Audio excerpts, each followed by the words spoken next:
मैं डॉक्टर अनिल अग्रवाल हूँ। मेरा गुरुजी से आशीर्वाद मोर देन 15 ईयर्स है और रहा है। मैं कुछ अपने पर्सनल एक्सपीरियंस शेयर करता हूँ।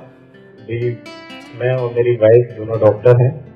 हमारी मैरिज हुई उस समय मेरी वाइफ डॉक्टर स्वीटी किडनी में स्टोन थे, बट मीनवाइल प्रेगनेंसी हो गई तो गुरुजी से मैंने कहा कि और डॉक्टर्स ने कहा पहले ऑपरेट कराना है, उसके बाद प्रेगनेंसी कंटिन्यू करनी है। तो गुरुजी ने कहा नहीं, कोई जरूरत नहीं है, अब प्रेगनेंसी कंटिन्यू रखना है तो प्रेगनेंसी कंटिन्यू रखिए। ये उससे पहले मैं एक अच्छी बात बताना चाहता हूँ कि जो भी यहाँ आके गुरुजी के बारे में चर्चा कर रहा है तो ऐसा नहीं है कि गुरुजी को कोई संगत या अपने व्याख्यान या अपनी बातों को बताने की जरूरत है। ये लोगों को कई बार कंफ्यूजन होता है, वो हम शेयर कर रहे हैं कि गुरुजी को किसी के अपने बारे में बताने की जरूरत नहीं है। ये सिर्फ आदमी को हो और आदमी को पता रहे कि हर तरह के लोगों को, हर तरह के व्यक्तियों को, गरीब अमीर जो भी है, सब पर गुरुजी का बराबर का अधिकार है और गुरुजी की सबको बराबर ब्लेसिंग्स है।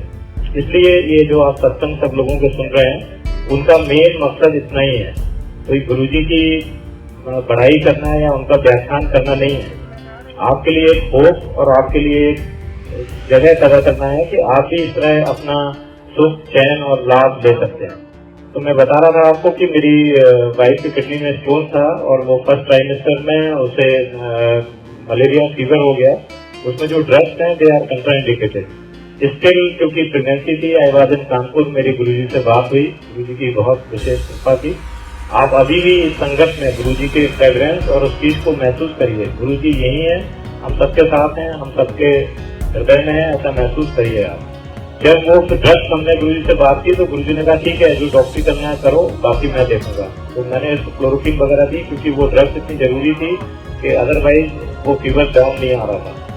उसका रिटन हमारी मेडिकल बुक्स में कंट्राइंडिकेशन है कि अगर क्लोरोक्विन वगैरह ड्रग्स देते हैं तो जो चाइल्ड है उस पर उसका नेगेटिव इफेक्ट है। But by the blessings of Guruji की कृपा से बच्चे को कोई भी दिक्कत नहीं हुई और हमारी प्रेगनेंसी चलती रही। और जो second trimester that is 6-7 months में जो वाइफ के किडनी में स्टोन था, उस स्टोन की वजह से उसकी बॉडी स्वेलिंग आ गई और स्वेलिंग आने से उसको जो फीवर और पेन शुरू हो गया। हमें इमरजेंसी में रश करना पड़ा डॉक्टर दगन के पास, दीपक मोहन के पास। जब मैं पहुंचा तो उन्होंने कहा कि मैंने पहले कहा था कि प्रेगनेंसी बाद में कंटिन्यू करना, पहले स्टोन रिमूव कराना। तो मैंने कहा ठीक है, मैं घर में सामान लेके आता हूँ एडमिट करने के लिए। और बोले तुम अपनी वाइफ के साथ एक्सपेरिमेंट मत करो and let her get rid of this stone and we will operate her. तो मैंने कहा ठीक है, मैं घर से सामान लाता हूँ। बट मैं घर जाने की बजाय मैं गुरुजी के आश्रम पहुंचा। गुरुजी वहाँ बैठे हुए थे तो मैं गुरुजी से बताया कि ऐसे ऐसे दिक्कत है और मेरी वाइफ को ऑपरेट करने वाले हैं। तो गुरुजी ने बोला कि पहले लंगर कर लो। मैं कहा जी मेरे को तो आधे घंटे में एडमिट करना है वाइफ को। तो गुरुजी बोले ठीक है, कोई बात नहीं, तुम आराम से लंगर करो। मेरी वाइफ को भी पेन हो रहा था, स्वेलिंग थी और फीवर था, यूरिन पास नहीं हो रही थी, प्रेगनेंसी थी। तो मैंने लंगर किया। गुरुजी ने बोला इसको 3rd डे लेके आना, तीसरे दिन इसको लेके आना। आप लोग जो अभी यहाँ पे हम स्थिति देखते हैं वो पहले गुरुजी की थी। गुरुजी के सामने हम लोगों ने कभी इफ एंड बट नहीं किया, ना गुरुजी से कभी किसी ने जो गुरुजी ने कह दिया वो हम रीजन करते थे कि ऐसा गुरुजी ने क्यों बोला है। तो हम सोचते थे कि गुरुजी ने ऐसा क्यों बोला है, वो हम सोचना होता था। तो पात्र की पात्रता के हिसाब से गुरुजी ने सबको वो सब जो संभव है वो दिया और जिसके जितनी कहते हैं ना हिम्मत है उतना उन्होंने गुरुजी से लिया। तो हम चले गए। गुरुजी ने मेरे से एक लाइन बोली थी कि वाइफ को लेके 3rd डे आना। तो मैंने कहा आज कल इसे ऑपरेट करेंगे, वाइफ को लेके मैं कैसे आ पाऊंगा। बट मैं वहां से निकल गया जैसा गुरुजी ने बताया। तो 2nd डे हमने उस रात में एडमिट कर दिया और 2nd डे उन्होंने डॉक्टर दिनेश सुमन ने उसको, एक जो पहले केस था वो लेट हो गया, तो 3-4 बज गए। तो मैंने उनसे कहा मेरे मन में गुरुजी की प्रेरणा से बात आई कि अल्ट्रासाउंड कर लेते हैं। तो दिनेश सुमन बोले कि अल्ट्रासाउंड करने से क्या होगा। मैं पूरे दिल्ली के डॉक्टर्स का ज्वाइंट सेक्रेटरी भी हूँ गुरुजी की कृपा से। तो मैंने कहा सर कोई बात नहीं, नॉन इन्वेजिव टेक्निक है तो इसमें अगर अल्ट्रासाउंड कर लेते हैं। तो ये जब उन्होंने अल्ट्रासाउंड किया तो वो बहुत ज्यादा कंफ्यूजन में आ गए क्योंकि जितनी ग्रॉस हाइड्रोनेफ्रोसिस थी वो उन्हें थोड़ा सा कम होती हुई नजर आ रही थी मॉडरेट लेवल पे। तो उन्होंने प्लान किया, जो मेरे मन की इच्छा भी थी कि वो आज ऑपरेट ना करें, और कल करें। तो कल जब उन्होंने बोला कि कल के लिए पोस्टपोन कर देते हैं, आज लेट भी हो गए, कल पहला टेस्ट लगाएंगे। तो उसका जो फीवर था वो रात में और सबसाइड हो गया, यूरिन वगैरह आने लगी। तो नेक्स्ट डे जब डॉक्टर दिनेश सुमन ने अल्ट्रासाउंड किया तो वो उसकी किडनी की स्वेलिंग भी काफी कम हो गई थी। और थर्ड डे उन्होंने डिसीजन लिया कि अभी प्रेगनेंसी में ज्यादा छेड़खानी नहीं करते हैं और उसके बाद ये समस्या के बारे में सोचेंगे। अभी ड्रग्स वगैरह को देकर उन्होंने रिलीज कर दिया है। तो गुरुजी पहले संगत में 7 दिन बैठते थे। तो जब थर्ड डे हम घर आए तो हमको ध्यान आया कि गुरुजी ने हमारी वाइफ के साथ हमें बुलाया था। तो मैं गुरुजी के पास मिलने गया तो जैसे ही मैं सीढ़ियां उतर रहा था, गुरुजी बोले, भाई डॉक्टर बताओ कहाँ ऑपरेशन हुआ है तुम्हारी वाइफ का। तो मैंने कहा, गुरुजी हम दोनों लोग गवर्नमेंट जॉब में हैं, वर्किंग है, हमारा नेचर ऑफ जॉब इतना ज्यादा वीआईपी के साथ है मूवमेंट, तो we can not spare that much time.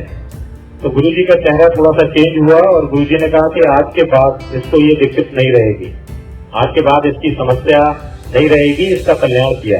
And believe me, since then जो वाइफ को प्रेगनेंसी से पहले मेडिकल लाइफ में 2 किडनी में स्टोन थे, उसके बाद उस पल के बाद मेरी वाइफ को कभी न स्टोन की प्रॉब्लम हुई, न उसमें स्टोन कहाँ गए ये गुरुजी जानते हैं। और उसके बाद प्रेगनेंसी बहुत ही हेल एंड हार्टी चलती रही। अब डिलीवरी का टाइम आया तो डिलीवरी के टाइम में वाइफ, एज आई टोल्ड के शी इज गायनेकोलॉजिस्ट, उसने काफी सारे ऑपरेशन और डिलीवरी कराई हुई है। तो उसको ऑपरेशन से थोड़ा सा वो था कि भय था, डर था कि डिलीवरी मेरी ऑपरेशन से ना हो। तो गुरुजी के यहाँ एक बहुत अच्छा सिस्टम था, गुरुजी खुद बात करते थे लोगों से। गुरुजी कभी किसी को मीडिएटर या माध्यम बना के गुरुजी ने कभी नहीं कहा, सबको खुद होप दी है। तो सबसे बड़े इस सिस्टम की सराहनीय बात है कि गुरुजी ने खुद जिसके कष्ट है, दुख है, उसकी खुद सुनी है, खुद उसे अपने हाथ से प्रसाद बांटा है और अपने आप उसकी बात सुनी है और उसको ब्लेस उसी के लेवल पे किया है, जो कि बहुत मैं बहुत स्पिरिचुअल हूँ, मैं बहुत जगह गया हूँ, मैंने ऐसा सिस्टम और कहीं नहीं देखा। गुरुजी ने कितनी भी संकट आ जाए हजारों में, अपने हाथ से प्रसाद दिया है, अपनी ध्यान में सबको रखा है, सबको ब्लेस किया है। तो गुरुजी ने जैसे ही मैंने कहा, गुरुजी ये ऑपरेशन तो नहीं हुआ लेकिन ये दिक्कत हुई है, तो वाइफ का वो चाह रही थी कि डिलीवरी नॉर्मल हो जाए। तो वाइफ जैसे मेरे से पीछे बात कर रही थी तो गुरुजी ने बुला लिया मेरे को। गुरुजी बोले कि भाई क्या डॉक्टर समझा रहे हो इसको? डॉक्टर, मैंने कहा नहीं जी गुरुजी कुछ स्वीटी की प्रॉब्लम है। तो बोले ठीक है, इसको बुलाया। तो मेरी वाइफ ने बोला कि मैं चाहती हूँ कि मेरी नॉर्मल डिलीवरी हो और मेरे सिजेरियन ना हो, मेरी फर्स्ट डिलीवरी है। तो गुरुजी बोले नहीं, तुम्हारा तो सिजेरियन होगा, तुम डॉक्टर दूसरे लोगों को पेट काट के पैसे कमाते हो, तुम खुद फील करो कि कैसे लगता है दूसरे को वो करने का। तो मेरी वाइफ बोली, गुरुजी हम तो आपके फॉलोअर हैं, हम तो बहुत ही ईमानदारी से काम कर रहे हैं। तो गुरुजी बोले नहीं जा। तो जाने लगी वाइफ, तो गुरुजी ने पीछे से आवाज दी। गुरुजी बोले भाई तुम्हारे मेल चाइल्ड मुंडा होगा और नॉर्मल डिलीवरी होगा। ब्लेस किया इसने। 30 जून 2000 डिलीवरी का टाइम आ गया। बहुत सारी प्रॉब्लम्स के बाद वाइफ का सिजेरियन के लिए डॉक्टर कंसेंट मांगने लगे। बट गुरुजी की मैं एक पर्स में फोटो रखता हूँ, तो मैंने गुरुजी को याद किया। मैंने कहा गुरुजी आपने कहा था नॉर्मल डिलीवरी होगी, बट ये तो सिजेरियन करने वाले हैं। तो मेरे मन से एक वाइब्रेशन आया है कि भाई मैंने कंसेंट नहीं देनी है, इन्हें जो करना है वो करें। तो डॉक्टर्स उसको जबरदस्ती ओटी में ले गए। मेरे साथ के बहुत सारे सीनियर और जूनियर कलीग थे।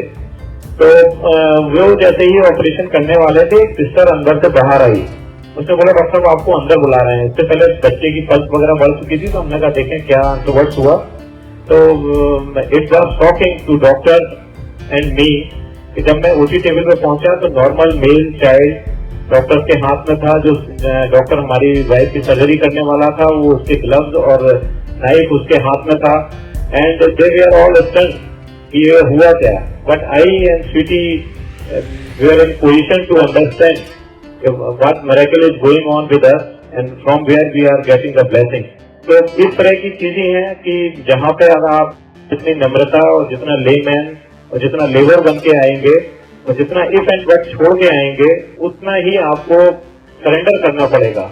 इस देश में एक सबसे बड़ा दुर्भाग्य है कि जो अच्छा है वो आपका है, जो बुरा है वो पड़ोसी का है, दूसरे का है। तो आप भी अपने बर्तन को, अपने शरीर को, अपनी आत्मा को इस काबिल बनाइए कि अगर आप यहाँ गुरुजी के आए हैं तो अपने विश्वास को, अपनी होप को और अपने सरेंडर पावर को उन तक छोड़ दीजिए। इसके लिए गुरुजी बड़ी अच्छी एग्जाम्पल देते थे कि पतंग है, पतंग जब ढील देते हैं तभी ऊपर जाती है। पतंग को अगर आप खींच के पकड़े रहो तो पतंग वहीं खड़ी रहेगी। पतंग को तो आप झील दो, आप किसी के दूसरे के लिए गुरुजी के ऊपर समर्पित होके उनको याद करके अपनी परेशानी, अपनी जो भी जिज्ञासा है उसको ढूंढिए और विश्वास करिए कि आपको उसका आंसर जरूरी नहीं है गुरुजी दें, आपको संगत, आपको जहां गए हैं वहां से या आपको किसी सिस्टम के माध्यम से मिलेगा। ये मैं एज ए डॉक्टर विश्वास के साथ आपसे शेयर कर रहा हूँ ये बात, इसमें कहीं भी गलती है नहीं। गुरुजी ने जिससे भी जो कहा है वो आज तक सत्य हुआ है। उसके लिए एक छोटा सा हमें एक ध्यान आ रहा है सत्संग कि एक मिस्टर सहगल थे यहाँ पे additional secretary, senior additional secretary Delhi government में करीब 12-13 साल पहले। तो गुरुजी के जैसे किसी की मैरिज के कार्ड आते थे तो गुरुजी उसमें नाम लिख के दे देते थे कई बार कि इसको जाना है, वो लोग फिर जाना होता था उन्हें। तो गुरुजी ने उसमें लिखा उनका नाम मिस्टर सहगल का, उन्हें लिख दिया chief secretary government of Delhi. तो वो बहुत सीनियर IAS और बहुत ही स्पिरिचुअल पर्सन थे। तो वो गुरुजी के पास वापस आए, उन्होंने कहा कि गुरुजी मैं तो एडिशनल सेक्रेटरी हूँ, मैं तो आऊंगा नहीं इस सत्संग में क्योंकि मैं तो चीफ सेक्रेटरी हूँ नहीं और आपने लिख दिया। तो गुरुजी ने पेन मांगा मेरे से, बोले पेन देना, फिर एकदम रुक गए। गुरुजी बोले नहीं, अब जो लिख दिया तो लिख दिया, ठीक है। तो बोला कि मैं नहीं आऊंगा। जैसे मार्च में कार्ड दिया और करीब 1 मई को 2 मई को शादी थी, वो मेरे को आज भी याद है। तो गुरुजी ने बोला कोई बात नहीं, कार्ड रख लो आप। वो चलता रहा सिलसिला और उधर टाइम पास आने लगा शादी का। तो 30 अप्रैल या 1 मई को उनका प्रमोशन होके वो गवर्नमेंट ऑफ दिल्ली के चीफ सेक्रेटरी हो गए। तो उसी रात वो बेचारे गुरुजी के पास आए और एकदम बहुत बुरी तरह रो के एकदम चरणों में गिर गए। तो गुरुजी बोले भाई सहगल अंकल कल मुलाकात होगी फिर वहां पर शादी में कि नहीं? तो वो रोने लगे, उनके पास कोई शब्द नहीं थे। बोले गुरुजी मैं कितना अज्ञानी हूँ, आपके पास में बैठता हूँ तो भी मेरे मन में ये शंका आ गई। तो गुरुजी बोले कि नहीं कोई बात नहीं, तुम लोग तो आते हो, हम तो दिन भर इसी विधा में है, फिर भी कई बार हम सोचते हैं कि हम क्या कर रहे हैं। तो तुम्हारे मन में परिवार के साथ रह के अगर ये शंका आ रही है तो कोई बड़ी बात नहीं, लेकिन तुम जुड़े हो, तुम्हें स्पिरिचुअल पावर मिल रही है, ये बड़ी बात है। एक मिस्टर मन्नन आते थे गुरुजी के पास जो अटल बिहारी वाजपेयी के एसीएस थे। उनको एक एयर क्रैश में उनके सर्वाइकल कॉलर में प्रॉब्लम हो गई थी, तो वो सर्वाइकल कॉलर नेट पहनने लगे थे। बहुत सालों से मैं उन्हें जानता हूँ। तो वो गुरुजी के पास आए मिलने, तो गुरुजी ने कहा भाई डॉक्टर ये क्या लगाए हुए हैं? तो मैंने कहा गुरुजी इनको एक प्लेन क्रैश हो गया था, तब से इनको सर्वाइकल प्रॉब्लम है, गर्दन मोड़ नहीं पाते हैं। तो गुरु जैसे ही वो झुकने लगे पैर बिल्कुल श्रद्धा से, तो गुरुजी ने उनके गर्दन पे हाथ घुमाया और घुमा के वो जो कॉलर थी उनकी वो खींच के बाहर फेंक दी आगे को। तो वो एकदम मन्नन साहब बड़े दुखी हो गए। मन्नन साहब बोले कि अरे भाई मेरे तो ये प्रॉब्लम हो जाएगी, मेरी नर्व्स की प्रॉब्लम है। तो गुरुजी मैं उठाने लगा उसे, तो गुरुजी बोले इनको उठाने दो खुद ही। तो वो जल्दी से उठा के उन्होंने गर्दन में लगा लिया। सुनने वाला सारांश है। तो जैसे ही उन्होंने लगाया तो गुरुजी ने उनको आगे बुलाया बड़े गुस्से में, बोले अरे आप इसको लगा रहे हो, आप देखो आपकी गर्दन में प्रॉब्लम है भी कि नहीं? बोला जी मेरे को पता है, पिछले 15 साल से मैं प्रॉब्लम में हूँ। बोले नहीं नहीं, आप तो ये लोगों को दिखाने के लिए लगा रहे हो, आप देखिए कि आपकी गर्दन में प्रॉब्लम है कि नहीं। तो हम बताए ना, हम लोग गुरुजी की बातों को एकदम डेड लाइन ब्लाइंड सपोर्टर या ब्लाइंड बिल्कुल उसमें फील करते थे और करते हैं जो भी हमें वाइब्रेशन मिलते हैं। तो मैं जैसे हटाने लगा तो मन्नन साहब रोने लगे। तो गुरुजी बोले कि भाई इनकी गर्दन बाएं घुमाओ। उन्होंने बाएं घुमाई, दाएं घुमाई, मन्नन साहब रोते रहे। उन्होंने कहा ऊपर करो, नीचे करो। मन्नन साहब ने चारों तरफ अपनी गर्दन कर ली। तो गुरुजी बोले भाई यार इसको क्यों लगाए हो, जब आपके गर्दन में प्रॉब्लम ही नहीं है तो इसको आप लगाए किस लिए हो? तो मन्नन साहब जिस गति से रो रहे थे उसी गति से वो हंसने लगे। तो फिर भी वो कॉलर लगाने लगे ऐसे भय में। गुरुजी ने बोले नहीं, ब्लेस किया, आज के बाद तुम्हारी ये प्रॉब्लम दूर होगी और तुम धन्यवाद दो कि तुम यहाँ तक पहुंच पाए और तुम्हारी समस्या यहाँ होनी थी। और वो इतने डेथ फॉलोअर गुरुजी के हो गए कि 70+ के बाद भी वो रेगुलरली आश्रम आते थे। तो मैं बड़ा परेशान, कहता भाई तू यहाँ डॉक्टरों में तेरी अच्छी जानकारी है, देख कौन अच्छा सा डॉक्टर है, मेरे पेट में दर्द रहता है कई बार। तो मैंने कहा गुरुजी कल करा लेंगे। बोले नहीं अभी होना है, अभी इसी पल, और उसके बाद इंडिया गेट जाएंगे, वहाँ आइसक्रीम खाएंगे। तो मैंने कहा ठीक है गुरुजी। तो मैंने सोचा कि अब गुरुजी को कहाँ ले जाऊँ, गाड़ी चल रही है, मैं सोच रहा हूँ कि मैं गुरुजी को, मेरे गुरुजी मैं कहाँ ले जाऊँ, कितने अच्छे डॉक्टर के पास ले जाऊँ। तो मेरे मन में एक वाइब्रेशन आता है कि यार मैं प्राइवेट में ले जाऊंगा तो वो पैसे के लालच में कुछ गलत रिपोर्ट दे सकता है। तो मैंने कहा आर्मी हॉस्पिटल चलते हैं, RR। तो मैं गुरुजी को लेके RR हॉस्पिटल पहुंच गया। तो मैं जब आरआर हॉस्पिटल पहुंचा तो गुरुजी ने बोला अल्ट्रासाउंड कराओ डॉक्टर साहब, और एक मेरे साथ अंकल थे, तो गुरुजी बड़ा फास्ट चलते थे। शायद बहुत कम लोगों को ये बात मालूम होगा कि गुरुजी के कभी शूज या उसमें कभी मिट्टी नहीं लगती थी, वो एक अलग शक्ति से अपना वॉक करते थे और चलते थे। तो मैं बहुत तेज उनके साथ वॉक करता रहा। एक अंकल थे, उन्होंने बोला कि जाके अल्ट्रासाउंड के लिए बात करके आओ। तो जो कर्नल साहब ड्यूटी पे थे वो घर से आए और उन्होंने बोला भाई पेशेंट कौन है बताओ। तो उन्होंने दूर से बताया अंकल ने कि वो जो टहल रहे हैं ना डॉक्टर अनिल के साथ, उनका होना अल्ट्रासाउंड। तो वो बहुत जैसे आर्मी वाले फौजी रहते हैं बड़ा स्ट्रिक्ट, तो उन्होंने बोला कि अरे क्या आप लोग मजाक करने आ गए रात में मेरे को जगाने के लिए, बताइए वो आराम से टहल रहे हैं, आप बता रहे हैं उनके पेट में दर्द है। तो उसने बहुत थोड़ी सी रफ लैंग्वेज में बोला कि लिटा दो इनको। तो मैंने कहा सर मेरे गुरुजी हैं, थोड़ा आराम से आप बात करिए। तो गुरुजी ने मेरे को हाथ दबा के बोला कि नहीं इसको कहने दो जो कह रहा है। जैसे ही लिटाया तो गुरुजी ने ऐसी अपनी शर्ट हटाई तो जो अंदर का रूम था वो पूरा फ्रेग्रेंस में आ गया। बहुत ही एकदम मतलब जो उसका अल्ट्रासाउंड रूम था एकदम, जो जितनी नींद में वो कर्नल साहब थे उनकी नींद खुल गई एकदम। और गुरुजी के जो अम्लाइकस था, नाभि था, उससे अमृत निकल रहा था। तो गुरुजी ने हमसे कहा कि इसको माथे पे लगाओ। तो मेरे को सौभाग्य प्राप्त हुआ उस दिन, गुरुजी ने जो मेरे से मेहनत कराई और वो अंकल उन्होंने माथे पे लगाया हमें, और वो सीन मेरी जिंदगी में छप गया। उसको मैं आपको बयान नहीं कर सकता, फील नहीं करवा सकता, बट आप सोच भी नहीं सकते कि वो क्या दृश्य था और हमने किस चीज की अनुभूति की। मैं उसको आपको वोट दे रहा हूँ कि आप सब भी ऐसी अनुभूति ले सकते हैं। आपको सिर्फ श्रद्धा, सरेंडर, केवल कोई पैसे कोई रुपए की जरूरत नहीं है। इसके लिए मैं अभी आपको सत्संग सुनाऊंगा। आपको सिर्फ अच्छे मन, अच्छे पात्र की पात्रता की जरूरत है।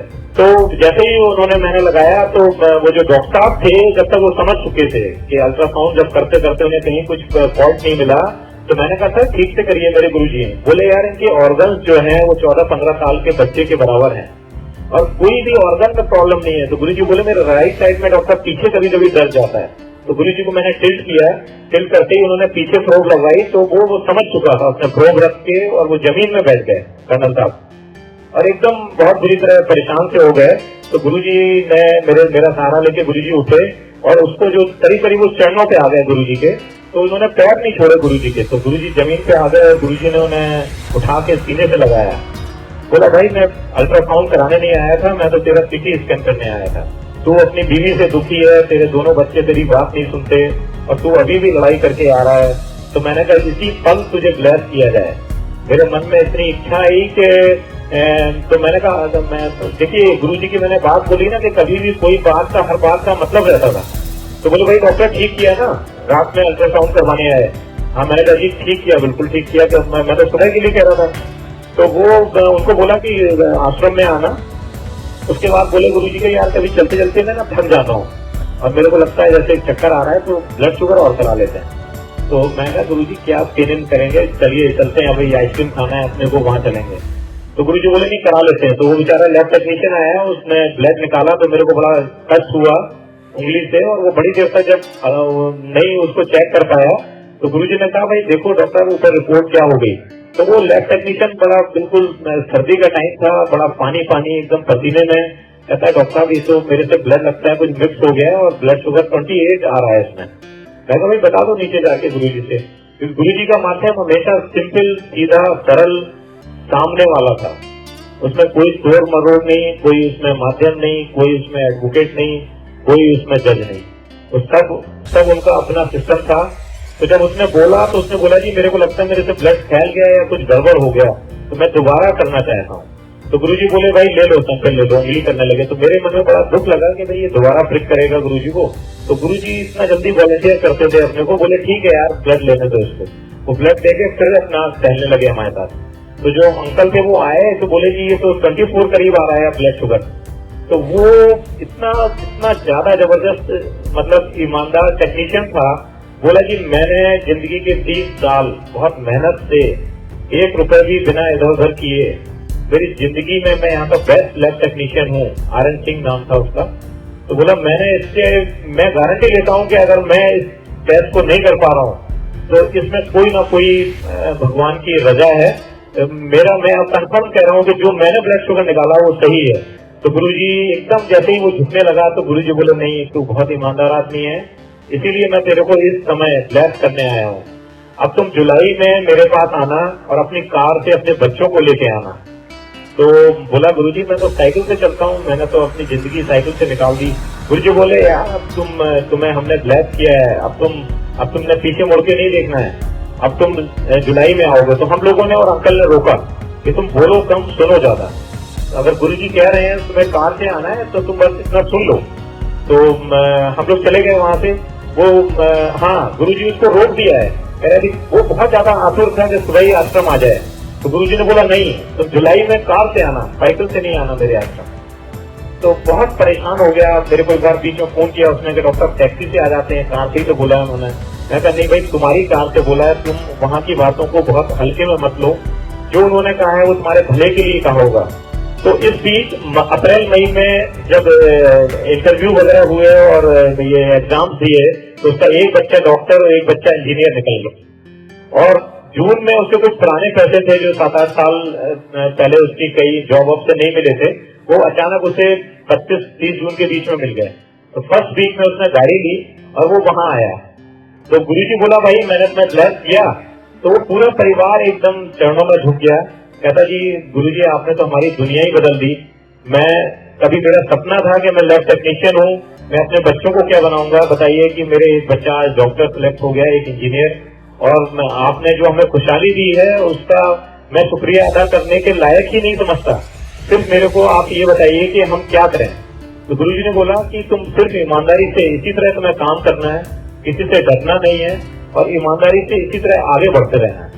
वो इतना ज्यादा डेड फॉलोअर हो गया और गुरुजी के मन में वो हम लोग 4-5 ऐसे लोगों ने एक प्रेरणा गुरुजी ने दी हम लोग को कि एक आश्रम में एक मंदिर भी होना चाहिए, जो शायद आप लोग को पता हो डुगरी में मंदिर जगह जगह गुरुजी की कृपा से हो गई है और वहाँ हॉस्पिटल बनने जा रहा है बहुत बड़ा, जिससे कि वहाँ के लोगों का और आत्मिक मशीनी के द्वारा सबकी मदद की जाएगी। गुरुजी ने जैसा मैंने बताया कि कभी भी बहुत अमीर या रईस या गरीब आदमी का डिफरेंस नहीं रखा। एक बहुत बड़े हीरा व्यापारी थे, वो सूरत से गुरुजी के पास बहुत सारे पैसे लेके एम्बेसडर कार में आए और उन्हें बड़ा घमंड था कि मैं बहुत बड़ा व्यापारी हूँ। तो ये आश्रम उस समय जमीन ली गई थी और इसमें बहुत सारे काम चल रहे थे, मतलब ईंट पत्थर ही थे, बहुत अच्छा स्टेटस पे नहीं चल रहा था काम। तो उनको बड़ा अपने में मैं गुरुजी ने बहुत सारे लोगों की सोच, उनकी समझ और उनकी जो शक्ति है उसको परिवर्तित किया। ये भी एक अपने आप में बहुत बड़ी मिसाल, बहुत बड़ी ताकत का कमाल है। तो गुरुजी ने उनसे बोला कि भाई डॉक्टर इनको आश्रम घुमा दो और इनको देख लो कि जहाँ भी पैसे की जरूरत है वहाँ ये लगा देंगे। तो जब वो हमारे साथ आश्रम घूमने को निकले तो विश्वास मानिए कि जो कमियां थी, जो आश्रम आज जिस दशा में है, वो उस दशा को व्याख्यान कर रहे थे, उस दशा के बारे में बता रहे थे। तो मैं अंदर से मेरे को लग रहा था यार क्या गुरुजी भी चमत्कार कर रहे हैं, यहाँ पे इतनी पैसे की जरूरत है, यहाँ पे इतना चेंज की जरूरत है। बट उस व्यक्ति को जो सूरत से पटेल साहब आए थे उन्हें वो सब दिखाई नहीं दे रहा था उनकी आंखों से, उन्हें बहुत अच्छा आश्रम दिखाई दे रहा था, ऐसी शिवलिंग लगी हुई थी। तो जब वो घूम के आए तो गुरुजी बोले भाई डॉक्टर इनको लंगर कराओ। तो मेरे को बड़े अंतरात्मा से खुशी थी कि भाई अभी ये आश्रम में कुछ अच्छा परिवर्तन होगा और जिससे सब लोग बहुत अच्छी ब्लेसिंग्स और खुशी का आनंद ले पाएंगे। तो गुरुजी ने बोला भाई कहाँ पे आपको कमी लगी पटेल साहब? तो बोला जी यहाँ तो आश्रम में कोई दिक्कत ही नहीं है। तो बहुत अच्छा आश्रम है, मैंने इतना बड़ा आश्रम कभी नहीं देखा और ऐसे शिवलिंग है और सब लोग आराम से घूम रहे हैं, लॉन है, जबकि वैसा कुछ भी नहीं था। विश्वास मानिए पथरीली जमीन थी उस समय वहाँ पर और बहुत ज्यादा पत्थर वगैरह लगे हुए थे। तो जब वो चले गए तो गुरुजी ने बोला ठीक है फिर तो पैसे तो मैं रखता नहीं हूँ, अगर यहाँ पे आश्रम में पैसे लगने नहीं है तो आप ले जाइए फिर तो। जब वो जाने लगे तो हम लोगों ने गुरुजी से कई बार हम लोग चर्चा भी कर लेते थे, गुरुजी की कृपा थी, बात भी कर लेते थे। तो गुरुजी ने बोला कि डॉक्टर इसके पैसे इस आश्रम में लगने नहीं है, जैसा हमारे पुरानी संगत वालों ने बोला, जो पुरानी संगत है, कि ये बहुत बड़ा एक तीर्थ स्थान बनने जा रहा है। तो इसमें ऐसे किसी व्यक्ति की योगदान, चाहे वो श्रम हो या दान हो, वो किसी भी यहाँ पे लगेगा नहीं। ये बहुत बड़ा एक तीर्थ स्थान बनने जा रहा है। तो इसलिए बेशक आज इस आश्रम को पैसे की जरूरत है, लेकिन ऐसे किसी आदमी के यहाँ पैसे या उसकी मेहनत नहीं लग पाएगी जिससे इस आश्रम की पवित्रता कम हो। हम सबके आंसू आ गए और हम लोग बड़ा अपने को छोटा महसूस करने लगे। तो उसी समय पर यहाँ पे पत्थर, जैसे मैं बताया, बहुत पथरीली जमीन थी, तो वो पौधे लगाते थे तो वो लगते नहीं थे। एक दिन दोपहर में गुरुजी टहलने आए और गुरुजी को माली ने बताया कि आप जो है वो कर लें, क्या नाम है, ये इस पे पत्थर हम लोग पौधे लगाते हैं तो लगते नहीं है। तो जो गुरुजी बोले कोई बात नहीं, कौन से पौधे लगने हैं, कल दोपहर के बाद यहाँ पे पौधे लगा देना जहाँ भी मर्जी हो। गुरुजी ने 2-3 चक्कर आश्रम के काटे और वह पूरी जमीन को ब्लेस करते हुए चले गए। आप लोग कभी ध्यान से 1-8 घंटे पहले शाम को या दोपहर में आश्रम जाइएगा और आपको बड़ा आश्चर्य और बड़ा अच्छी अनुभूति होगी कि वहाँ पर वो सब पौधे लगे हुए हैं जो नॉर्मल उस क्लाइमेट में नहीं रह सकते। आप उस आश्रम में जाइए और थोड़ा थोड़ा समय देके पूरे आश्रम को घूमिए और देखिए कि वो एक चमत्कार जो प्रभु का गुरुजी ने किया, वो आप देखिए कि वहाँ जो पौधे होने नहीं चाहिए वो पौधे भी वहाँ लगे हुए हैं। तो ये गुरुजी की ब्लेसिंग थी। गुरुजी ने कभी किसी अमीर गरीब और उसको महसूस नहीं किया। मैं तो वीआईपी के साथ डॉक्टर हूँ, गुरुजी के साथ हम लोग जब संगत में चलते थे कारगेट में, तो किसी की भी कारगेट दूर थी, जिस स्पीड से गाड़ियां जाती थी, जो व्यवस्थाएं होती थी, गुरुजी ने सब आदमियों को एक अच्छी जिंदगी, अच्छा अनुभव और सेल्फ कॉन्फिडेंस देने की जो चेष्टा की है और कर रहे हैं, वो आप सब लोगों से मेरी विनम्र प्रार्थना है कि उसको महसूस करें और उस चीज को अपने अंदर डालें और अपने विश्वास को बनाए रखें। यही सबसे बड़ी हमारी सोच और गुरुजी को याद करने के लिए पूर्ण बात होगी। जय गुरुजी की।